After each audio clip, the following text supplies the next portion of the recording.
Assalamualaikum warahmatullahi wabarakatuh. Oke, sekarang kita lanjut ke materi selanjutnya, bab baru, yaitu mengidentifikasi informasi teks fabel. Oke, fabel itu adalah cerita fiksi. Nah, cerita fiksi itu artinya cerita yang tidak nyata, ya. Oke, fabel secara etimologis dari bahasa Latin fabulat, yaitu cerita tentang kehidupan binatang atau hewan yang berperilaku menyerupai manusia. Fabel juga mengisahkan kehidupan manusia dengan segala karakternya. Ya, kalau fabel itu lebih ke yang memerankan itu binatang atau hewan, ya nak, ya. Oke, adapun ciri umum fabel yaitu yang pertama, tokohnya binatang. Nah, bisa berbicara seperti manusia. Nah, yang kedua, wataknya juga seperti manusia, ada yang baik dan ada yang buruk. Yang ketiga, latarnya biasanya di latar alam, ya, atau juga di rumah, ya, seperti manusia gitu, ya. Terus yang keempat, ada alur dan rangkaian ceritanya diurutkan dari awal sampai akhir dan kejadiannya sebab dan akibat. Nah, yang terakhir ada ciri bahasanya, yaitu biasanya kalimat naratif, ya. Ada kalimat langsung dan bahasa percakapannya sehari-hari atau tidak formal, ya. Nah, selanjutnya jenis fabel. Nah, di sini ada dua yang berdasarkan pemberian watak dan latar, itu ada fabel alami dan fabel adaptasi, ya. Yang kedua berdasarkan kemunculan pesan, ya. Yang pertama fabel dengan koda, nah yang kedua fabel tanpa koda. Oke, selanjutnya Ibu akan jelaskan penjelasannya. Oke, fabel alami yaitu watak tokoh binatang asli seperti pada kondisi alam nyata.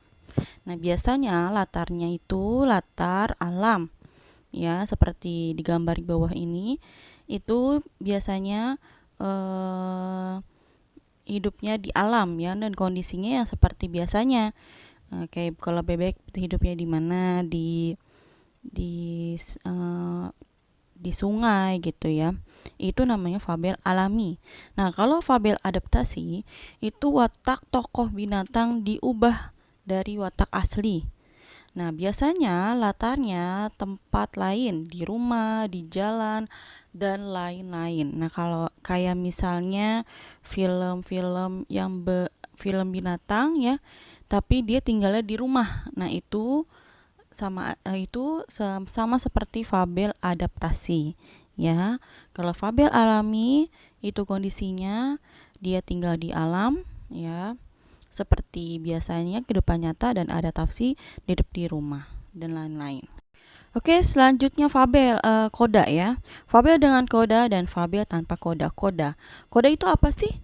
Koda dalam fabel merupakan bagian terakhir teks yang biasanya berisikan pesan, ya. Koda itu pesan, ya, atau amanat, ya, yang akan disampaikan si penulis kepada si pembaca tentang cerita fabel tersebut, ya.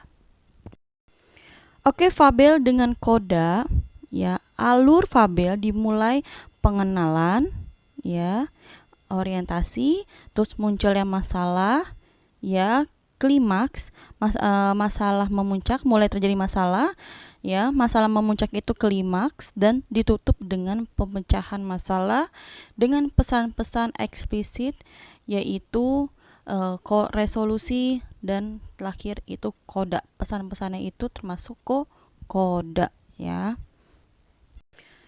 Nah, kalau jenis fabel tanpa koda yaitu alur fabel dimulai dari pengenalan, orientasi, terus mulai munculnya masalah, terus masalah memuncak, ya, klimaks, dan ditutup dengan pemecahan masalah dengan pesan-pesan eksplisit, ya, yaitu resolusi, ya. Itu salah, ya, ini implisit, ya. Nah, implisit, ya, tidak ada kodanya. ya, karena dengan pesan-pesannya juga kayak gitu ya.